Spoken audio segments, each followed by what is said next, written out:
किए, जिस पार्टी का इन्होंने झंडा उठाया उसी पार्टी के खिलाफ ये चले गए। अगर पार्टी में हमको भरोसा होता तो हम पार्टी के साथ रहते। चुल्ले नेता एक छोटे से पार्षद आदमी से अपने क्षेत्र में ढंग से काम नहीं करा पाते हैं, साफ सफाई नहीं करा पाते हैं, वो हमारे सदर हमारे बैरिस्टर से तुम ऐसी साफ पर उंगली उठाएंगे।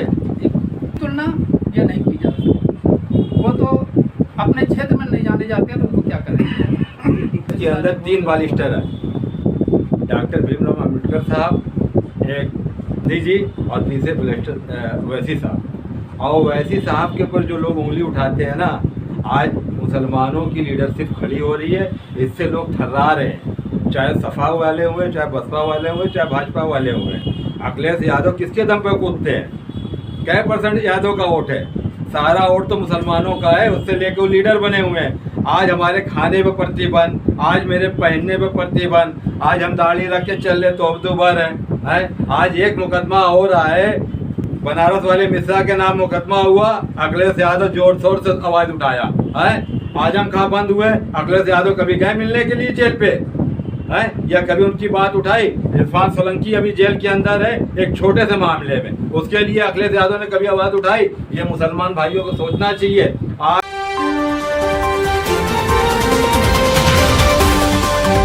आज वाराणसी के छोहरा आरिफ की मस्जिद के सामने ऑल इंडिया मजलिस ए इत्तेहादुल मुस्लिमीन पार्टी के जिला कार्यालय में मासिक बैठक बुलाई गई, जिसकी अध्यक्षता जनाब हाजी इम्तियाज अहमद बबलू जिला अध्यक्ष साहब ने की, जिसमें पदों की नियुक्ति हुई और नियुक्ति पत्र वितरण हुआ, जिसमें की कुछ कार्यशैली से प्रभावित होकर सदस्य ग्रहण की, जिसमें मजीद खान जिला सचिव, सलमान अंसारी जिला मीडिया प्रभारी, रियाज जिला प्रमुख महासचिव, मोहम्मद माजिद उत्तरी विधानसभा अध्यक्ष, एजाज अहमद दक्षिणी विधानसभा अध्यक्ष, शमीम अंसारी, सुफियान अंसारी, तौसीफ अंसारी, शमशाद खान, साजिद अंसारी, आरिफ आदि लोग शामिल रहे। अस्सलाम वालेकुम, मेरा नाम है मकबूल अहमद और आप देख रहे हैं बनारस की आवाज़ न्यूज़ चैनल। इस समय हम वाराणसी के छोरा क्षेत्र में हैं और यहाँ पे ऑल इंडिया मजलिस इत्तेहादुल मुस्लिमीन पार्टी की मासिक बैठक हुई थी। और इस मासिक बैठक में क्या क्या हुआ और क्या क्या जिम्मेदारी नए सदस्यों को मिली या जो संघर्ष कर रहे हैं उनको किस तरह की जिम्मेदारी मिली, किस तरह का पद मिले, तमाम बातें करेंगे। हमारे साथ जिला अध्यक्ष इम्तियाज साहब जुड़ चुके हैं। आज की बैठक के बारे में क्या किस तरह की बैठक हुई है और कौन कौन लोग जिम्मेदारी दी गई है? आज हमने अपनी पार्टी को देखते हुए कि ऐसा है, सारे पद बांटे हैं। जिला महासचिव का, जिला उपाध्यक्ष का, विधानसभा अध्यक्ष का, विधानसभा दक्षिणी का पद बना दिया है और विधानसभा उत्तरी का पद दिया है, उधर विधानसभा कैंट का। 3 विधानसभा हमारा पूरे तरीके से कंप्लीट हुआ है। हमने सारे कार्यकर्ताओं से बैठ के मीटिंग की है, जिस कार्यकर्ता इस मीटिंग के अंदर कम से कम 100 की संख्या में सारे कार्यकर्ता मेरे जुटे और सबके अंदर उत्साह हमने देखा, सबके अंदर हमने देखा कि नहीं, आज जिनको ये लग रहा है कि इनको हमें आगे लेके चलना चाहिए, इसका झंडा उठाना चाहिए और वैसे साहब के हाथ को मजबूत करना चाहिए। अगला कदम क्या रहेगा? अगला कदम हमारा ये रहेगा कि जो भी मजलूम है, जो भी आज अत्याचार जो मजलूम के ऊपर हो रहा है, चाहे वो दलित हो, चाहे मुसलमान हो, चाहे सिख हो, चाहे ईसाई हो, किसी का भेदभाव ना देखते हुए सबके साथ हम लोग कंधे से कंधा मिला के उनका कार्य करने का। ठीक है, बहुत लगा बात करके। अपना परिचय दीजिए। मैं मोहम्मद सलमान अंसारी, MIM से मीडिया प्रभारी। आज पद को हमें डॉक्टर भाई द्वारा दिया गया है और इंशाअल्लाह इस पद की गरिमा को रखते हुए मैं अपनी तरफ से मीडिया का पूरा जो मीडिया प्रभारी का जो काम होता है अच्छी तरीके से अदा करने की कोशिश करूँगा। ठीक है, बहुत लगा बात करके। शमशाद खान साहब, बराबर ऑल इंडिया मजलिस इत्तेहादुल मुस्लिमीन जो संगठन है वो मजबूती की ओर है, क्या कहना चाहेंगे? देखिए, हमारा संगठन इंशाअल्लाह बनारस में बहुत धीरे धीरे मजबूत हो रहा है और जो विधानसभा हमारा था दक्षिणी उत्तरी कैंट, और हम इंशाअल्लाह 8 विधानसभा में हमारा काम चल रहा है और हम आने वाला जो 26 का जिला पंचायत और प्रधानी का चुनाव है, हम बनारस में बहुत मजबूती से लड़ने के लिए आज ये मासिक बैठक हुई है कि जो प्रधानी का और चेयरमैनी का जो चुनाव लड़ना है हमको किस तरह से लड़ना है और पार्टी कहाँ तक पहुँचना है, वो हम लोगों ने चर्चा की है, बातें की है और इंशाअल्लाह हम लोग प्रधानी का और जिला पंचायती का भी चुनाव लड़ा जाएगा। मैं एजाज अंसारी, शहर दक्षिणी विधानसभा अध्यक्ष। आज मुझे पद नियुक्त किया गया है। मैं जिला अध्यक्ष का शुक्रिया अदा करता हूँ एम पार्टी को वाराणसी में, दक्षिणी में व हर गली हर मोहल्ले में मजबूत करूंगा। ज़्यादा से ज़्यादा कार्यकर्ताओं को एम पार्टी ज्वाइन कराऊंगा, ताकि आने वाले दिनों में हमारा जो वार्ड का चुनाव है या विधानसभा का या बड़ा चुनाव हो, हम लोग ज़्यादा से ज़्यादा वोट हासिल करके विजयी बने। ठीक है, बहुत सारा बात कितना परिचय दीजिए। मुबारक अली नाम है। आपको कौन सी जिम्मेदारी दी गई है? उत्तरी विधानसभा अध्यक्ष, बबलू भाई के गुरु भाई की वजह से हमको पद मिला। पार्टी से हम लोग बहुत पुराने जुड़े हुए हैं। इंशाल्लाह आगे मेहनत किया जाएगा और आगे कामयाब किया जाएगा पार्टी को। ठीक, बहुत चला बात कितना परिचय दीजिए। मैं माजिद अंसारी, एम पार्टी का कार्यकर्ता। मैं माजिद खान, वाराणसी जिला सचिव का मेंबर, और मैं पार्टी के लिए जो भी काम होगा उसको बेहतर ढंग से करने का काम किया जाएगा, और बनारस में पार्टी को किस तरीके से आगे ले जाया जाए और पार्टी की क्या नीतियाँ ऐसी बनाया जाए जिससे आम आवाम तक हमारी बात पहुँच सके।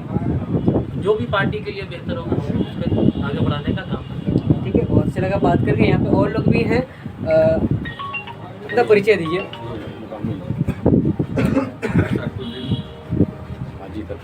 क्या कहना चाहेंगे आज की बैठक के बाद, किस तरह का? आज ये बैठक हुई, ये बैठक से हमको भी खुशी हुई और आगे हम दुआ करेंगे कि ऐसे ही बैठक होती रहे और पार्टी मजबूत होती रहे। ठीक है, बहुत अच्छा बात करके अपना पूरा परिचय दीजिए।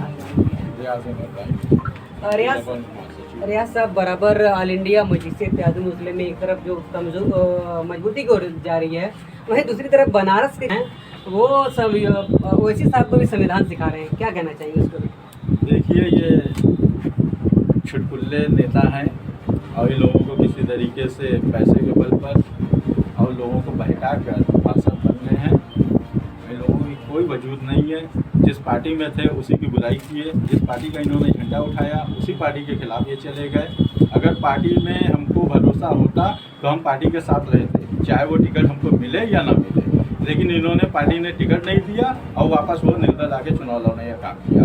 और ये संविधान सिखा रहे हैं। इनसे पूछिए कि ये कितना पढ़े लिखे हैं। एक बैरिस्टर के पास आप उनको संविधान का तरीका बता रहे हैं, जिनसे पूरे भारत के नेता डिबेट करने के लिए डरते हैं, और उनको वो संविधान सिखा रहे हैं। ये खुद संविधान में नहीं है और दूसरे की बात करते हैं। इनको मुंह तोड़ जवाब दिया जाएगा चुनाव आने के लिए। तो क्या डर, पूरा विपक्ष डरा हुआ इस समय? जो नहीं। वैसी पार्टी को तमाम डरी हुई है वैसी पर हिसाब से? देखिए, वैसी की पार्टी गरीबों, दलितों, मजलूमों की पार्टी है। ये अपने स्तर से अपने तरीके से काम कर रही है और आने वाले दिन में इंशाअल्लाह हम लोग बहुत मजबूती से उभर कर आएंगे। और इस बार हम लोग बिहार में भी खेला करेंगे और 2027 में यूपी में भी खेला करेंगे। ठीक है साहब, ये सवाल हम आपसे फिर करना चाहेंगे कि जिस तरह से ओवैसी साहब बनारस के अंदर मजबूती की पार्टी मजबूती की ओर जा रही है, वहीं दूसरी तरफ बनारस के ही कुछ नेता हैं जो ओवैसी साहब को संविधान बता रहे हैं, संविधान सिखा रहे हैं। क्या कहना चाहिए? देखिए, जो नेता आपके, जो जिस नेता की आप बात कर रहे हैं, उन्हीं के क्षेत्र में आज इतनी समस्या से लोग जूझे हैं और उन्हीं के क्षेत्र में आज इतना बड़ा बवाल जो मुस्लिम हमारे जो नौजवानों पे जो ऐसे केसेस लगे, तो वो नेता ऐसे हैं कि जो उनको बचा नहीं पाए। तो ओवैसी साहब की क्या बात करेंगे? और ओवैसी साहब की कल आपने देखा है कि ओवैसी साहब की अपील पर और all India Muslim personal law board की अपील पर कितना बड़ा प्रोग्राम हुआ। ये इंशाल्लाह और भी हम जो वफ़ के मामले में हम लोग लड़ाई लड़ रहे हैं, इंशाल्लाह हम कामयाब होंगे। देखिए, बनारस के अंदर भी बराबर आरोप लग रहा है ओवैसी साहब के ऊपर कि बांटने का काम कर रहे हैं हिंदू। देखिए, ओवैसी साहब को तो बहुत लोग बहुत कुछ कहते हैं, मगर हम कहते हैं कि आज इतनी बड़ी लड़ाई जो लड़ी जा रही है, आज ओवैसी साहब माशाल्लाह से हर जगह लड़ाई लड़ रहे हैं अपनों की, और उनको तो सब कोई कहता है गलत, मगर हम लोग इंशाल्लाह ये काम गलत जो है उसको सही करके दिखाया जाएगा। ठीक है, बहुत सारा बात करें। या साहब, क्या कहना चाहेंगे? बराबर जो समाजवादी पार्टी या कांग्रेस पार्टी है वो बराबर मुसलमानों को डराने का काम करती है और कहती है कि ऑल इंडिया मजलिस इत्तेहादुल मुस्लिमीन पार्टी जो है बहुत कमज़ोर पार्टी है। देखिए, कमज़ोर नहीं है, इतनी ताकतवर ये पार्टी है कि वो बार बार मुसलमानों को डराते हैं, ताकि अगर मुसलमान समझ जाएगा कि समाजवादियों ने हमको मारा, कांग्रेसियों ने हमारी मस्जिद को लूट लिया। क्यों लूटा? क्योंकि वो इतिहास 1992 का किसकी सरकार थी? कांग्रेस की सरकार थी। तो कांग्रेस की सरकार में जो हमारी बाबरी मस्जिद चली गई, बाबरी मस्जिद पे कभी पुरजोर किसी ने कांग्रेस के विधायक या सांसद आवाज़ उठाई? या ये चिटपुल्ले नेता एक छोटे से पार्षद यादने से अपने क्षेत्र में ढंग से काम नहीं करा पाते हैं, साफ सफाई नहीं करा पाते हैं, वो हमारे सदर हमारे बैरिस्टर से तुम ऐसी साफ पर उंगली उठाएंगे?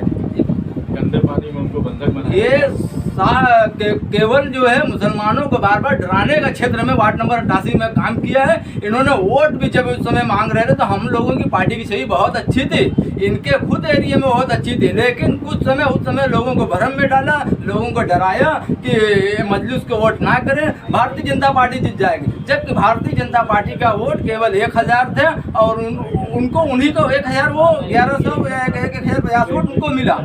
लेकिन हाँ, अब आने वाले दिनों में बनारस का मुसलमान डरने वाला नहीं है कि ये भाजपा जीत जाएगी या सपा या वो हार जाएगी। हम बता दें कि हमेशा कांग्रेस और सपा हारती हुई आई है, बार बार जो हार रहे हैं और फिर आ रहे हैं कि बस मुसलमानों को हमका वोट चाहिए, मुसलमानों से वो नेता बनते हैं। और जब नेता बनते हैं, जब मुसलमानों पर कोई बात आती है तो डट से कभी सामने मुकाबला करने के लिए किसी अधिकारी या प्रशासन से सामना करने के लिए नहीं आते हैं। आप देख लीजिए वो लोडिंग का मामला था, इसीलिए हम लोग आपके ऊपर भी आरोप लगा, हम लोग भी कड़े चल के वहाँ पे जो है जिला मुख्यालय पे ज्ञापन दिया गया। आज क्या हो रहा है, तरह तरह के लोगों को ऊपर मुकदमे लगा दिया जा रहा है, कोई बोलने को तैयार नहीं है। ओवैसी साहब के ऊपर एक आरोप लगा है, वह बोर्ड को लेकर, सुनिए, वह बोर्ड को लेकर ओवैसी साहब स्टैंड ले रहे हैं, सियासी स्टैंड। ये जो लोग लगा रहे हैं वो लोग खुद ही इस चीज़ को लेना चाह रहे थे, मगर वो तो ओवैसी साहब जो है तो वो ले रहे हैं तो उनको तकलीफ हो रही है, उनको दर्द हो रही है। मगर जो आज हमारे जो छोटिया जो नेता है यहाँ के, उनको हाईलाइट होने के लिए आज ओवैसी साहब का सहारा लेना पड़ रहा है। मगर हम तो उनका नाम ही लेना पसंद नहीं करेंगे कि वो अगर नाम उनका ले लेंगे ओवैसी साहब से, उनकी तुलना ये नहीं की जा सकती। वो तो अपने क्षेत्र में नहीं जाने जाते हैं तो उनको क्या करेंगे? क्या कहेंगे जिलाध्यक्ष साहब बराबर ओवैसी साहब को जो वह बोर्ड को लेकर वो सामने हैं और कह रहे हैं, लोग तमाम पार्टियां कह रही हैं कि वो स्टैंड ले रहे हैं, इसमें उसको उनका फायदा राजनीति कर रहे हैं। पत्रकार महोदय, आपको मैं बताना चाहता हूँ कि ओवैसी साहब एक ऐसे लीडर हैं पूरे हिंदुस्तान के उनका मुकाबले में कोई दूसरा लीडर नहीं, चाहे सपा का हो, चाहे कांग्रेस का हो, चाहे बसपा का, चाहे क्यों ना भाजपा का हो। इस देश के अंदर 3 बालिस्टर हैं, डॉक्टर भीमराव अम्बेडकर साहब, एक गांधी जी और तीसरे बैरिस्टर ओवैसी साहब। और ओवैसी साहब के ऊपर जो लोग उंगली उठाते हैं ना, आज मुसलमानों की लीडरशिप खड़ी हो रही है, इससे लोग थर्रा रहे हैं, चाहे सपा वाले हुए, चाहे बसपा वाले हुए, चाहे भाजपा वाले हुए। अखिलेश यादव किसके दम पे कूदते हैं? क्या % यादव का वोट है? सारा वोट तो मुसलमानों का है, उससे लेके वो लीडर बने हुए हैं। आज हमारे खाने पे प्रतिबंध, आज मेरे पहनने पे प्रतिबंध, आज हम दाढ़ी रख के चल रहे तो अक्टूबर है। आज एक मुकदमा हो रहा है, बनारस वाले मिश्रा के नाम मुकदमा हुआ, अखिलेश यादव जोर शोर से आवाज उठाया है। आजम खां बंद हुए, अखिलेश यादव कभी गए मिलने के लिए जेल पे है या कभी उनकी बात उठाई? इरफान सोलंकी अभी जेल के अंदर है एक छोटे से मामले में, उसके लिए अखिलेश यादव ने कभी आवाज उठाई? ये मुसलमान भाइयों को सोचना चाहिए। आज ओवैसी साहब जिंदा है, उनके सामने लीडर पैदा हो जाए और नेता अब खुद अपना झंडा अपना डंडा उठाए और दूसरे की चटाई और दरी बिछाना छोड़ दें। ठीक है, बहुत अच्छा लगा बात करके, तमाम लोगों से बातें हो चुकी, मिलते हैं अगली अपडेट में। एक ही छत के नीचे मिलेंगे बनारस के कई जाने माने डॉक्टर, जिससे होगा आपका बेहतर उपचार। ब्रेकिंग न्यूज, वाराणसी के चौकियाघाट पानी टंकी सामने छवि महल के पीछे जी मेडिकेयर में जहां की नाक कान गला कैंसर रोग के जाने माने डॉक्टर हर्ष सिंह जो की करते हैं बेहतर उपचार, वही BHU के जाने माने doctor Abhishek Gupta MD BHU जो की आपके पेट से संबंधित बीमारियां, लीवर, गैस, एसिडिटी, भूख का ना लगना, लीवर का बढ़ जाने जैसी किसी भी बीमारी का करते हैं बेहतर उपचार। इतना ही नहीं, जी मेडिकेयर में डॉक्टर पूजा पल्लवी MBBS MD कैंकर, रची, मानसिक एवं मस्तिष्क रोगियों के लिए मिलता है बेहतर उपचार। यदि आप निम्न परेशानी जैसे चक्कर आना, बार बार बेहोश होना, शक करना, पैर और हाथों में झंझनाहट, उलझन, घबराहट और बेचैनी, सिर दर्द, बदन दर्द, माइग्रेन, ADHD, नींद से संबंधित समस्या, याददाश्त में कमी, मिर्गी झटका आना, मन की उदासी, नकारात्मक विचार, पढ़ाई में मन न लगना, बार बार हाथ धोना ग्रसित हो तो स्क्रीन पर दिखाए गए पोस्टर द्वारा संपर्क